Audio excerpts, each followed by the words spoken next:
I think I'm going to get my colleagues back at the ranch to clip that and put it up on YouTube, because I think it's a really good primer as to what the arguments are on here. So very impressed with this panel so far. Let's go to our first caller. It's Robbie in Chelmsford. Hello, Robbie.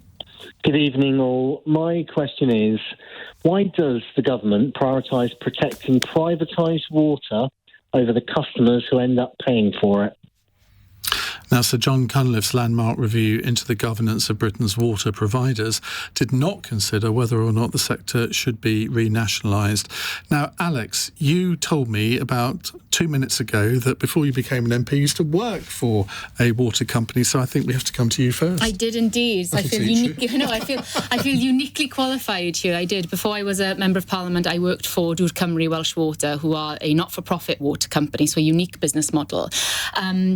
But as we've seen today with the announcement of the Cunliffe Review and over 88 recommendations, change is needed in the water sector desperately. For far too long, the bonuses have gone unchecked of these privatised water companies. They are getting away, quite frankly, with pollution at an untenable scale in our rivers, in our seas, in our lakes. And bills have risen far too high compared to the quality of the service that customers are getting. So that's why I'm really pleased today to see the bold reforms announced by the government around scrapping off water as a regulator and bringing in one single fit-for-purpose strengthened regulator, but then also by creating this water ombudsman. So for the first time ever, customers will have that champion in order to represent them against the interest of the big water companies, whether that's via complaints or issues that they may have, as well as a whole suite of recommendations that we're yet to look at. But I think we've been very clear since we came into office as well, with bringing in the Water Special Measures Act, trying to prevent those big bonuses being handed out to water company bosses, that they aren't serving the interests of customers anymore, and that desperately needs to change. I've always thought that Ofwat didn't really have enough powers to be a proper regulator, but others disagree with that. They say, no, it did have the powers, it just chose not to use them. What's your view? I think, well, coming at this from both sides, so from being in the water industry and being on the receiving end of the fines that were handed down by Ofwat, or the recommendations handed down by Ofwat when you're in the water sector, you do feel actually that they're quite overbearing, that they are coming down on you quite hard. But now I've seen it from the other side, and being in government and also being a customer, as we all are, of water companies, I do feel like they haven't necessarily acted as swiftly or as robustly as we wanted to, which is why I'm pleased today that we have made that decision to scrap them and bring in that strengthened regulator, a proper fit-for-purpose regulator that will take them to task. One thing which I think is very odd is that Steve Reid said this morning that he didn't receive Sir Jon Cunliffe's report until last night, so he read it overnight and then makes this announcement today. We can't have really digested a 456-page report overnight. Surely it would have been better to have sat on it for a bit and maybe then introduce some further, because I think he's only accepted 4 of the 88 recommendations. 4 of 88 thus far. Why do it so quickly? Well, I think it's very clear that where there is a need to act quickly and swiftly, then we will. And I'm pleased to see those decisions being made of those high-level recommendations today. But it is quite right, as you said, it's quite a lengthy document that Sir Jon Cunliffe has produced for government, 88 recommendations. It's right that we go through them all and see what is appropriate, what can be taken forward. I mean, there's a lot of consultation that's going to have to be undertaken with customers on this. But I think the 4 that we have accepted, we're right to do so, and it's right that we get on with delivering for the public who have, quite frankly, been fed up of poor service and pollution spills. Now, Hilary Wainwright, I'm suspecting that you might want to use the N-word here and sort of nationalisation before anyone else thinks that I'm going down a different path. Is the government taking the right approach? No, and the questioner is right. It's puzzling why it's not thinking about public ownership. I'd say public ownership rather than, nationalisation, fine, but the emphasis must be on serving the public. I mean, that's what's gross about the water, what's happening now. You know, these chief executives getting like nearly $1 million a year when they're meant to be public servants, serving the public, and are not. And the regulator, firstly, the Cunliffe wasn't allowed to consider nationalisation or public ownership, which is really bizarre, not very democratic. I mean, you'd thought when 80% of the public want public ownership, that surely should be on the agenda of anybody. Well, 80% of the public might want to bring back hanging. That doesn't make it right. No, but it still makes it something that needs to be considered. And the fact that, this is the result not of just prejudice, it's the result of experience and debate and argument. And, the experience of the sewage is the ultimate sort of...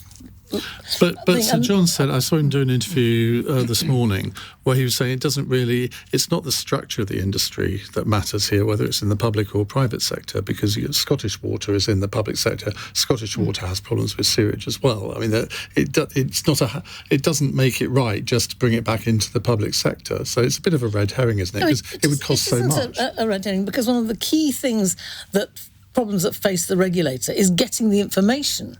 And that's partly because of all the commercial protection of private companies as far as information is concerned. The people who've exposed a lot of the sewage problems is the public, is people like Ilkley Clean Water or Ilkley Clean River, people who are swimming and face all the shit, literally. And they're driven to find out what's really going on.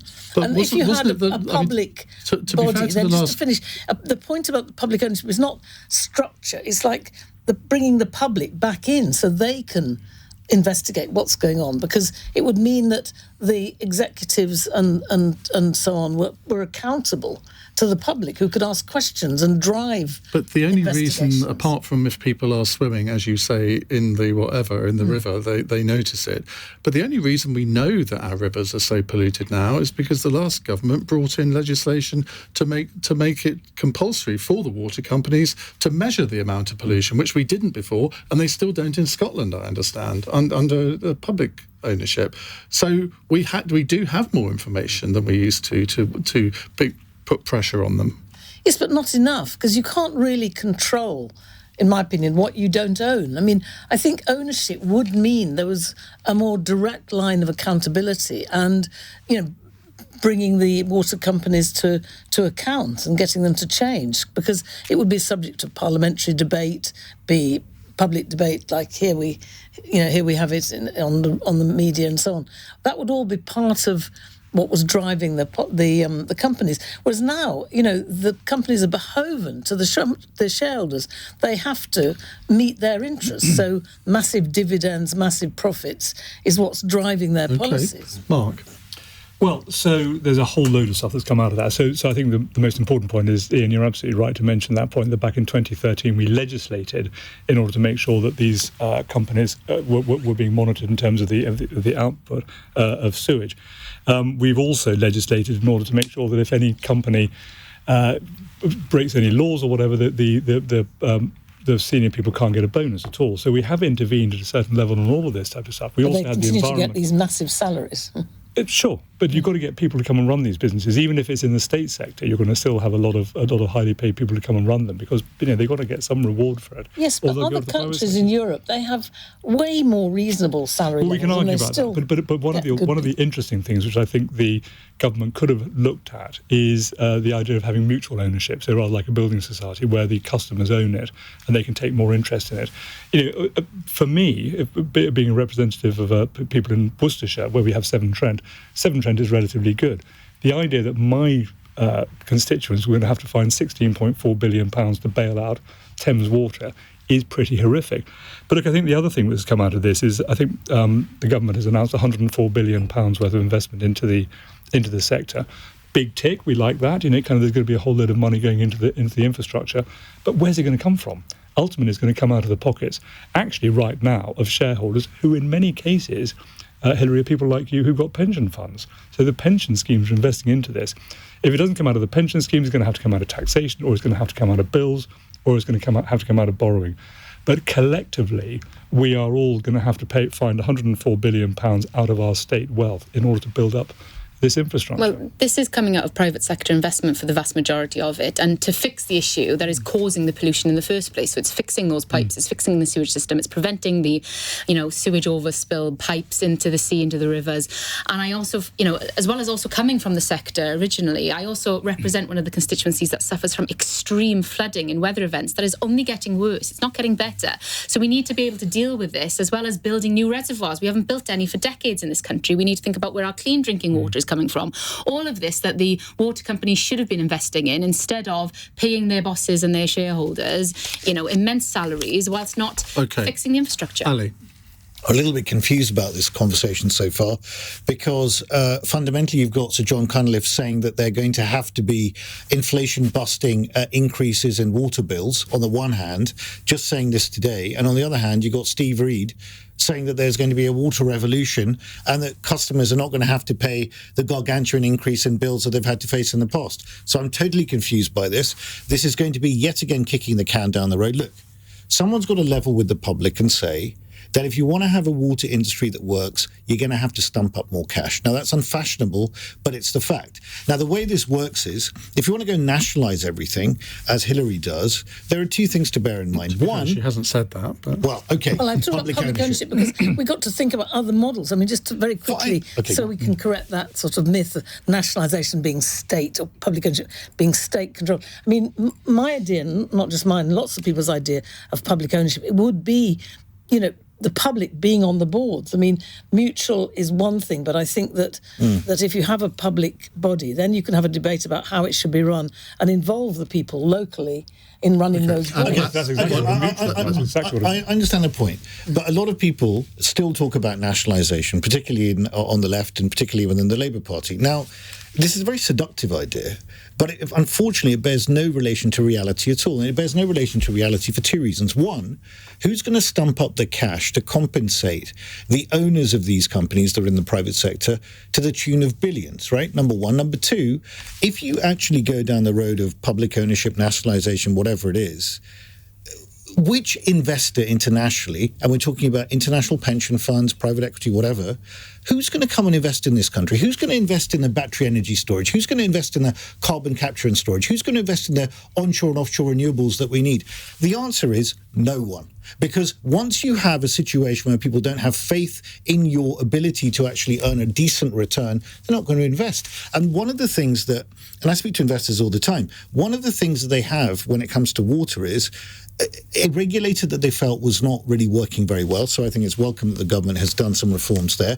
But the other thing investors want is stability. They want stability in terms of the outlook, and there are 5-year regulatory periods, and they want stability of returns. Now, Alex talks about the fact that water company bosses shouldn't be paid these massive bonuses. Fair enough. But then why is Steve Reid saying that he's not going to interfere in bonuses? I'll tell you why. Because they're private companies, many of them, and it's not for the government to interfere in the remuneration policies of private companies. That is a question for shareholders. We have intervened in bonuses, though. We took special action. Steve Reid was saying yesterday he doesn't want to intervene. No, that's in the salaries. I think that's very different. But we have taken action to prevent these bonuses from being paid out to these water company bosses. And we've also added prison sanctions to them when they don't comply with this. But they're now apparently suggesting that the bonuses should be turned into salary. Yes, exactly that.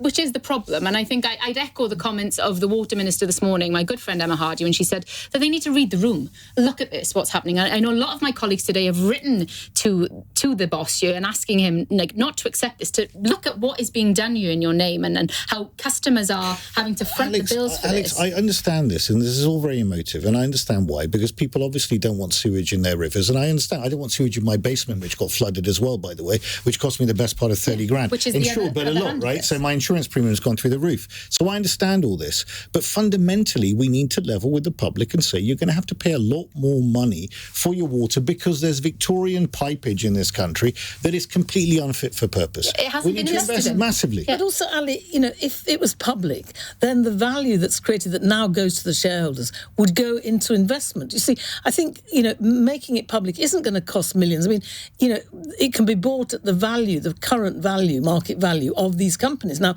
the market value of Thames Water is virtually zilch. I understand, Hilary, but you've got Sir Jon Cunliffe, right, who's an ex-deputy governor of the Bank of England, exactly. These people he's an experienced guy. He was talking about the fact that he lived through public ownership of water companies, and he called it the dirty man of Europe. Yeah. So, I mean, this is the guy who's just written the report that has been given. But that wasn't inherent in public ownership. It was badly managed. But, if you look at 90% of public water across the world is publicly owned, and there are some good companies but in and some France not. and Germany, apparently they have bigger problems with sewage than we do, and they're publicly owned. Do we not? We need to wrap this up in a second. But should we not put all of the water companies in the same basket? Because we hear about Thames Water, one or two of the others who've clearly got massive problems and have performed very badly. But there are actually, in some of the rest of the country, some decent water companies. We shouldn't lock them all in the same basket. There is an issue about the way this. So I'm a big fan of privatisation. I kind of saw this during the 1980s, and I saw things improve immeasurably as a result of privatisation. But the one thing that the water companies don't have is competition, and that competition piece is incredibly important to get efficiency. So you need to have a hybrid form of sort of market dynamics going on within it. No, but Iain, you're absolutely right. I mean, I think at the end of the day, we'd be better off keeping it in one form of private ownership or another, even if that is a mutualisation, which I do think should be looked at because of that. But there are a lot of. I really want to challenge this idea that the market equals efficiency, because you need some kind of dynamic, but democracy can also be a force. It doesn't work. Come on. It doesn't work. Mark, let's be serious, right? You're an advocate of privatisation. That's fine. The reason why you have a regulator in the water sector is because they are effectively monopolies, right? You don't have competition. That's the point, because they're covering regions, and that's why you have a monopoly to protect the interests of consumers. So and that they represent the public good. Yeah, so the investors can earn a regulated return that is reasonable, and the regulator does their job by holding them to account. That's how it works. Well, I reckon that this has been the best discussion on water that I've heard in the last few weeks on the media. So congratulations to you all for that.